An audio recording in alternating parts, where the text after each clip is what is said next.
Vamos a recibir a nuestro primer invitado. Se trata de el señor Rodrigo Torres. Es doctor en arqueología subacuática, es brasileño, es docente del CURE y nos acompaña para hablar de temas bien interesantes. Bienvenido a nuestro programa. Muchas gracias.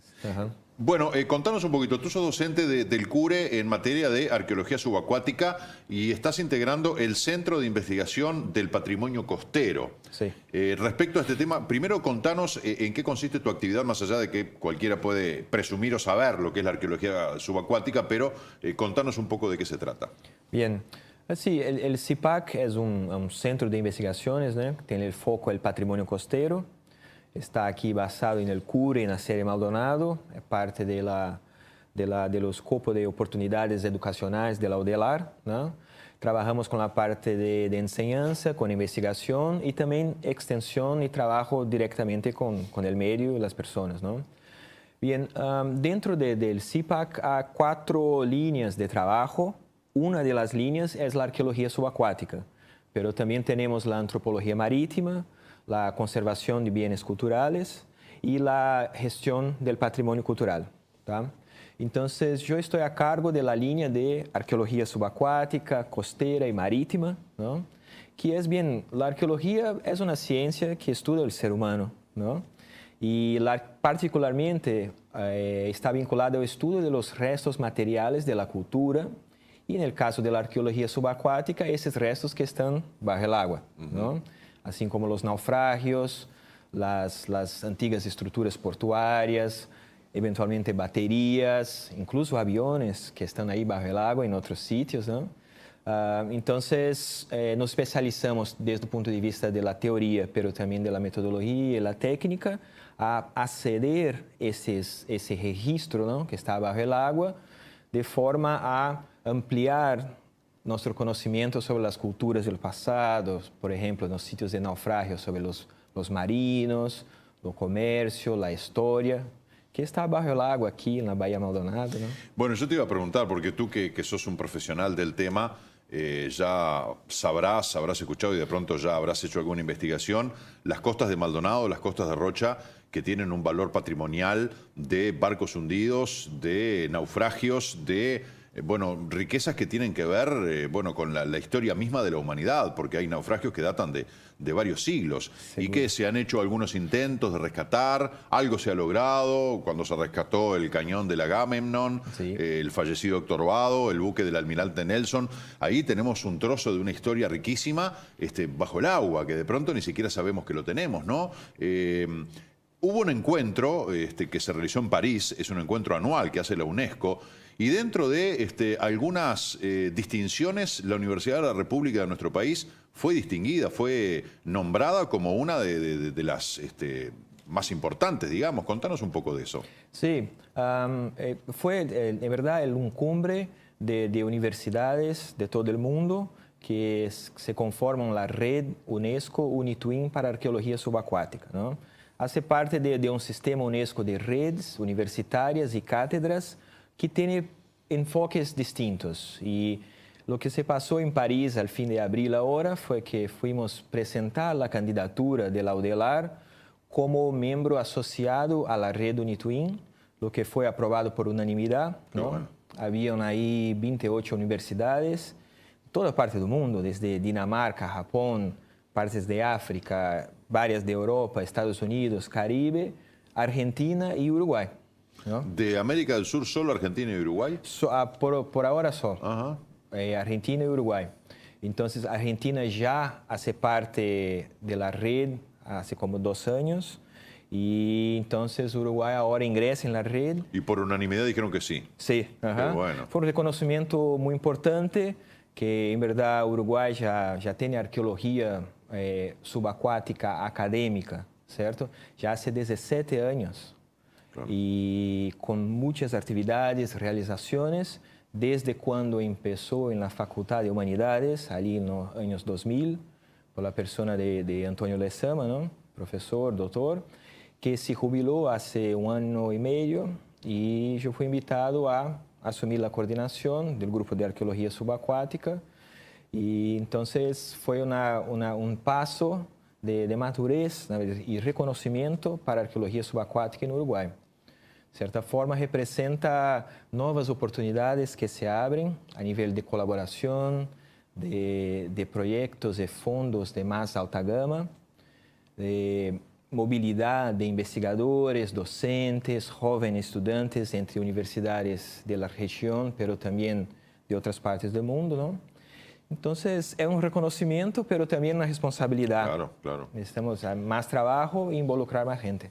Ahora, de toda esta riqueza o de este patrimonio arqueológico subacuático que hay aquí en las costas del Uruguay, se ha hecho relativamente poco, ¿no? O sea, acciones concretas de rescate se han hecho pocas porque tienen costos muy importantes, porque requiere de una serie de permisos y de autorizaciones también bastante burocráticos. O sea, que hay elementos que pueden demorar la concreción de una búsqueda.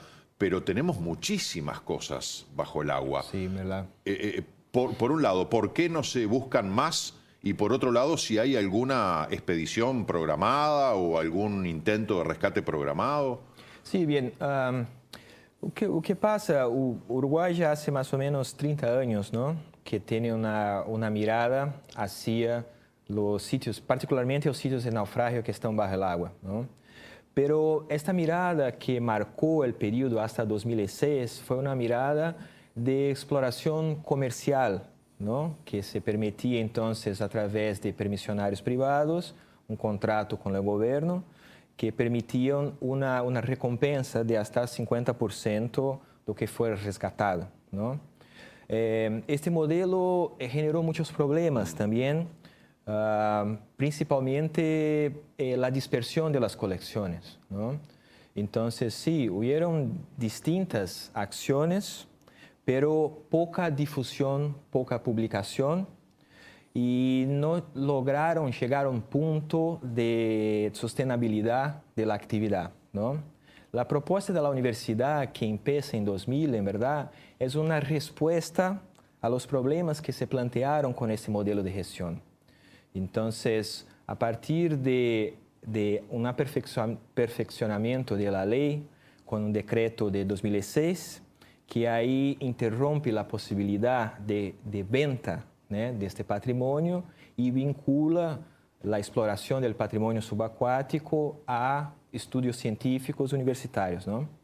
Entonces, la universidad en ese periodo se capacitó muchísimo, tanto en personal como material, tecnología, embarcación. Tenemos un laboratorio de conservación que es único en Sudamérica, ¿cierto?, que está enfocado y preparado para trabajar con la conservación de esos materiales.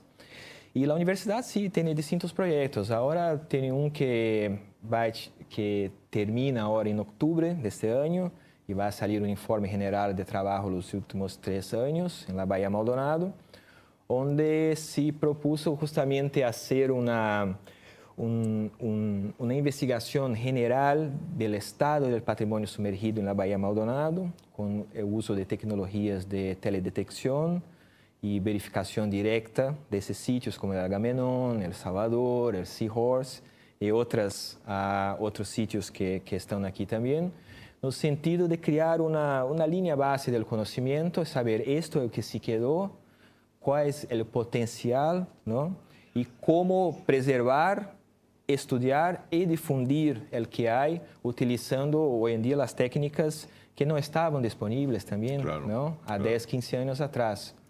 Yo te quiero preguntar, Rodrigo, con este estudio que lleva 3 años y que se va a presentar en octubre, ¿vamos a tener un mapeo de qué es lo que hay abajo del agua, más allá de que después se pueda rescatar o no los trámites, pero ¿vamos a saber qué es lo que hay debajo del agua o no alcanza para eso todavía? No, alcanza, justamente el objetivo es saber el que hay y en qué estado de conservación, o sea, cuáles serían los primeros auxilios para, primero, proteger los sitios como están, y ahí empezamos a aplicar las técnicas ahí de arqueología científica, ¿no?, que tiene un vínculo de estudiar, y el rescate es una etapa que se plantea caso haga las condiciones necesarias para conservación y difusión, ¿no?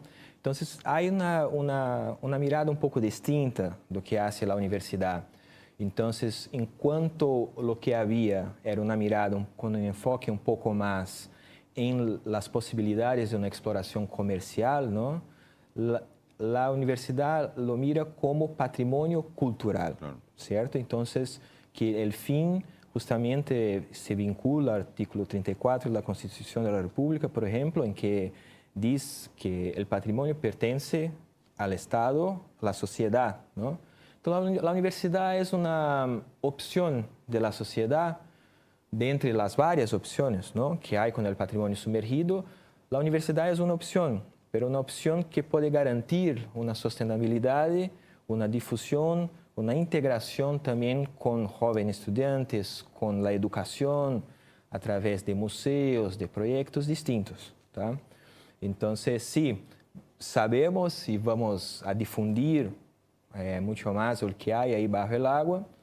Hoy en día estamos trabajando con unas técnicas de mapeo digital tridimensional, en el cual podemos sacar una copia fiel Del fondo del mar. del fondo del mar, ¿no? ¿Qué hay?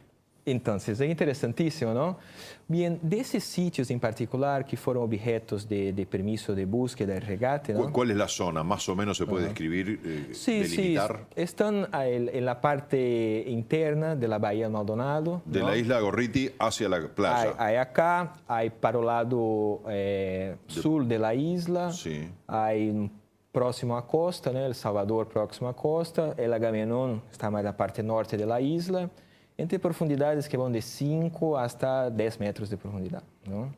São acessíveis, ¿no? Pero desafortunadamente, después de las exploraciones que se pasaron en esos sitios, no fue continuada con medidas de protección y cuidado de lo que restó.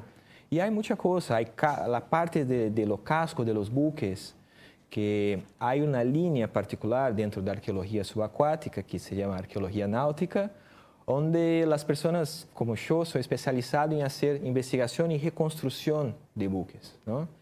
Entonces, con justamente esas técnicas de realidad virtual, podemos crear reconstrucciones de esos barcos y las personas pueden acceder desde un teléfono móvil, desde un tablet y crear distintos recursos donde las personas pueden también ser actores en la interpretación de lo que se pasó con el Agamenón, ¿no? Entonces, la idea es esto: patrimonio cultural es algo que pertenece a la sociedad de una forma más amplia, ¿no? Y entonces es un desafío cómo traer a las personas algo que está prácticamente invisible bajo el agua, pero con la seguridad de que este patrimonio va a continuar dentro de la sociedad a se reproducir en formas de conocimiento, educación, identidad, memoria, que son los termos que trabajamos cuando hablamos de arqueología de una forma científica. ¿No hay riesgos de piratería en el sentido de que una vez que se conozca este trabajo pormenorizado, científico de la Universidad de la República, que de pronto alguien que tenga un equipamiento mínimo intente sumergirse para ver si puede sacar algo, sí con fines comerciales, pero que de alguna manera diga, bueno, tengo un gran trabajo hecho, ya sé que en tal ubicación hay tal cosa, de pronto buscar sumergirse para la viveza criolla, ¿no? Tratar de llevarse una moneda, un ancla, no sé. Sí, ese es un desafío que se pasa en todo el mundo, ¿no? Entonces es siempre un equilibrio entre difundir y proteger, ¿tá? Pero el peor que podemos hacer es no conocer, ¿no? Si las personas conocen y lo incorporan con una importancia más allá del monetario, todos nos tornamos investigadores, todos nos tornamos protectores. Y reconocer que la universidad es un brazo importante de la sociedad y que estamos representando también un marco legal que consolida deseos de la población, ¿tá? Que justamente prevé la preservación y conservación de ese patrimonio. Pero es muy sensible lo que se pasa, es muy sutil, ¿tá? Pero, mira, por ejemplo, ahora puede estar alguien ahí a bucear, ¿no? Pero ahí entra también un trabajo de las instituciones responsables, ¿tá? Que es la Comisión del Patrimonio, la Universidad y la Prefectura Naval, Claro. en diálogo para crear la estructura de protección donde cada uno tiene su rol, ¿no? Pero siempre tener en mente que el interés público es lo primero. Y nosotros como una institución del Estado trabajamos con recursos públicos y para las personas. Es por eso que hacemos lo que hacemos, ¿no? Muy interesante. Estaremos atentos al mes de octubre cuando se conozca este informe para saber toda la riqueza que tenemos bajo las aguas aquí en la Bahía de Maldonado. Yo te agradezco mucho que nos hayas visitado. Muy interesante lo que nos has contado. Sí, un gusto. E incluso llamar a todos que en octubre se pase el Día del Patrimonio. El CIPAC está pensando en hacer un mes del patrimonio con distintas acciones, cursos, jornadas que estamos justamente cocinando ahí dentro del grupo y que en breve va a haber un poco más de difusión, una oportunidad para conocer un poco más qué hacemos. Buenísimo, así que en otra oportunidad capaz que te invitamos a ti o a alguien que trabaje contigo, que integre el equipo para que nos cuente mucho más. Gracias. Perfecto. Rodrigo. Lo mismo, un gusto. Hasta pronto, muchas gracias. Nosotros vamos a hacer una pausa y enseguida estamos otra vez con ustedes.